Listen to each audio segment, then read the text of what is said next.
Welcome to Story of Story. The movie begins in a dystopian future where a mysterious virus has killed off everyone who has gone through puberty. Only kids who haven't hit that stage are left to wander the world on their own with society and ruins. The children band together in groups, hunting and struggling to survive in this harsh new reality. Moving on with the story, a young girl named Ines and her friend Boy stumble upon a kid walking alone in the forest. The two of them quietly sneak up on the kid as he plays with toy cars. Ines then demands his backpack, but he refuses and whips out a sharp screwdriver as a threat. Infuriated, Ines violently slashes him with her machete, killing him in an instant. She then passes the backpack to Boy, who searches it in hopes of finding any food or water. Unfortunately, he finds nothing inside, leaving the two with little hope for survival. Suddenly they hear some music playing softly. They then leave the poor boy's a lifeless body behind to find the source of the sound through her binoculars. Enough spots an abandoned town nearby, but Boy notes that it's not marked on their map. As they take a look around, they discover not only a water source but an entire ocean. Shortly after, Nest comes up with a plan to enter the empty town. She returned to the kid they had mercilessly killed earlier and hairs off a piece of his blood-stained clothing. Ines then orders Boy to stay behind and scout the area. It turns out that this area belongs to a group of kids known as the Blue Meanies. He recalls a chilling incident of how the other children discovered a man wrapped in blue plastic with his throat slit open. However, as brushes it off as a story made up to frighten the children. Although Boy is reluctant to stay back alone, he is left with no other choice. Meanwhile, Ines makes a walking cane from a tree branch and wraps the bloodstained cloth around her knee. She then pretends to be injured and starts limping as she makes her way toward the town. Later, when Ines arrives at the abandoned town, she screams out for help, still limping to fake her injury. Just then, a girl named Kwan stops her wild, pointing a gun at her. Ines then pleads for some water while still remaining cautious. Eventually, Kwan agrees to help her and Enos shares her plan to head north after hearing rumors of a kid developing a vaccine in that area. Although Gwan initially remains suspicious, she gradually becomes more comfortable. In her excitement, she rambles on about her project, giving Inif the chance to grab her gun. She then pointed a gun at Gwan and demands all of her supplies. When Kwan refuses to give in to the threat, he pulls the trigger only to realize that the gun she stole is just a toy. As the tables turn, Ines admits her defeat and pulls back cautiously. However, she accidentally steps on a stray nail on the ground and injures herself. Shortly afterward, Ines passes out due to the pain and wakes up to find Kwan gently cleaning up her wound. Taking a look around the area, Ines realizes they're in an old amusement park. Kwan goes on to reveal that she helped DNS because she needs a team for a project she's been working on. She then mentions an ancient book named Al Shifa, meaning that healing. Kwan explains that if someone reads this book to a sick person and they'll be instantly cured. Upon hearing this, Ines excitedly believes Kwan is the kid with a vaccine and cure. However, Kwan reveals the bitter truth that there's no cure for the virus at all. Following this, she explains that her project is to actually restore the amusement park. She says that she wants the remaining children to believe in magic and to have fun despite their circumstances. Upon hearing this, Ines becomes furious and urges her to face reality for what it is. Suddenly, she spots Boy approaching from behind and tries to stop him from attacking Kwan. Unfortunately, he ends up striking her, but Kwan bravely fights back before fleeing from the scene. Shortly after, Boy gives Inif her machete and together they set out to find Kwan. As they searched through the park, the bright flickering lights make it difficult for them to see. Seizing the opportunity, Kwan attacks Boy and vanishes into the darkness. Ines continues searching for Kwan and stumbles upon Boy's maskell.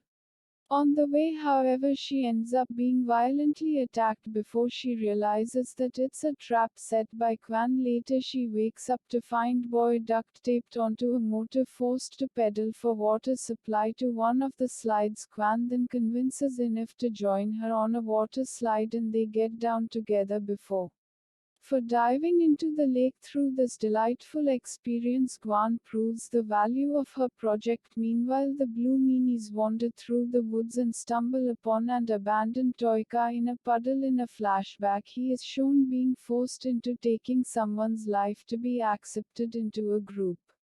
As she stares at her bloodied hands in horror, the group leader tells her to toughen up and coldly welcomes her to the group. At present, Ines and Quan become good friends, which leaves Boy feeling frustrated and jealous. Later, Guan opens a cabinet filled with different kinds of weapons. This leaves us surprised, since she had been using a toy rifle for defense when they first met. Guan then decides to give Inif another chance and removes her anklets after making her promise to help build Ashifa. They talk about the Blue Meanies and Inif suggests they were created by kids to intimidate and control others. She also admits being a part of a group, but now she and Boy are the only survivors. Quan then admits that the only person she can truly rely on is her brother Luca. She reveals how he spends his time playing with toy cars in the forest rather than helping her in the park, and has suddenly realizes that the young kid she had brutally killed in the wood,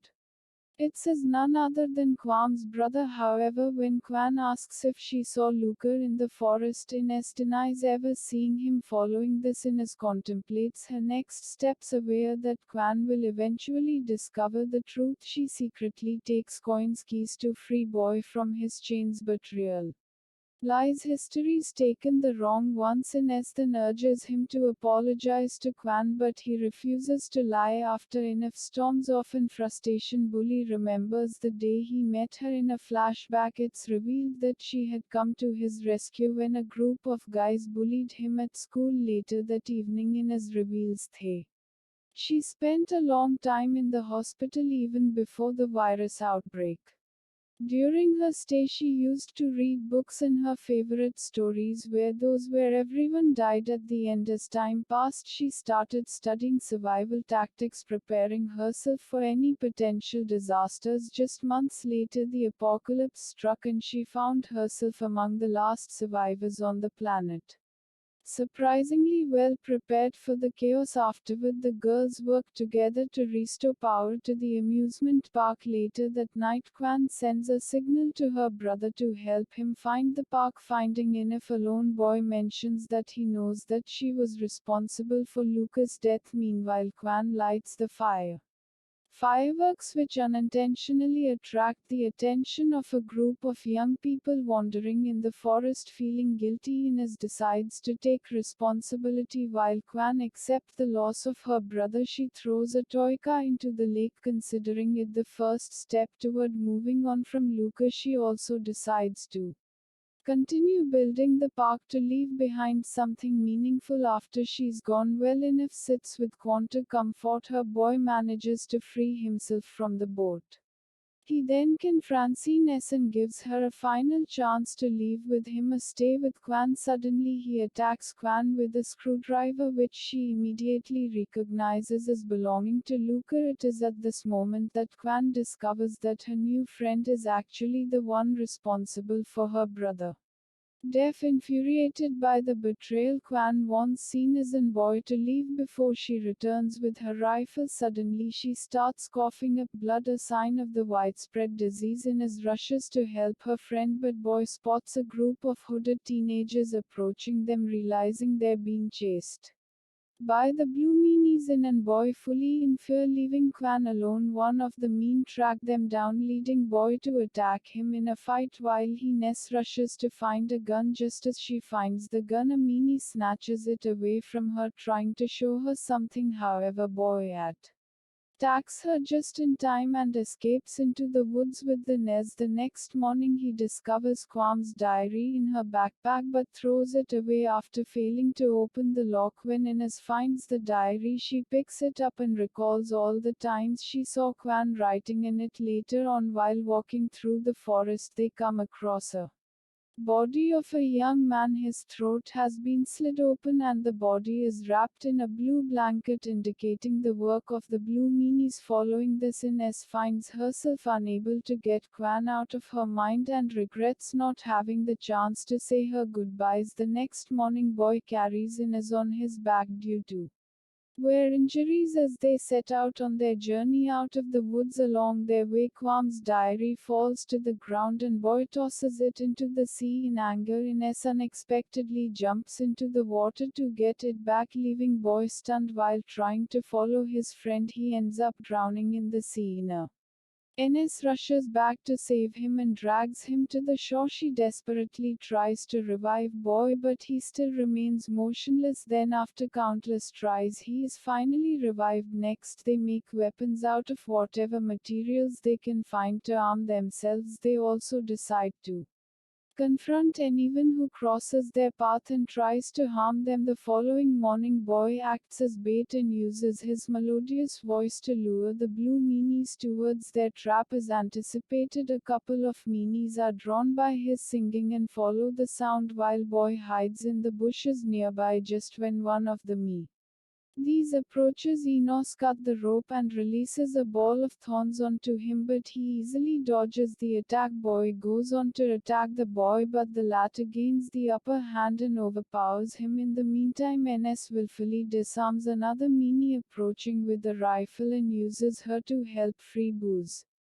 The meanies rush to reunite and embrace each other, leading Ines to spare their lives. As she and Boy are about to leave, one of the he stops them and asks for a pen to convey something. She then writes a message on her forearm revealing that they know a way to help cure themselves of the disease. Just then, the Nez begins coughing up blood from her mouth, causing panic among the others. In her unconscious state, Ines reunites with Quan and apologizes for her mistakes and the harm she's caused. Surprisingly, Quan encourages her to use her life to make a positive impact on others as they embrace race. Ines finally gets the chance to say her goodbyes. Moments later, she wakes up in a hospital room with her neck bandaged. A young doctor walks into the room and writes on a small board to reveal that she has been cured of the disease. Unfortunately, her larynx had to be removed as part of the price, leaving her unable to speak. Later on, Ines finds herself in a refuge with other young survivors of the virus. Together they search for children around the area to help them find a cure. A few days later, Ines reunites with Boy and discovers that he has been cured of the disease as well. Following this, a young girl strolls through an empty field and hears someone playing guitar. She finds a Nez and Boy sitting in the shade of a tree nearby and catches them by surprise. The girl then threatens them with her gun and demands all of their supplies. However, she falls right into their trap and they quickly capture her. Once again, welcome to Story of Story. Subscribe and like and share.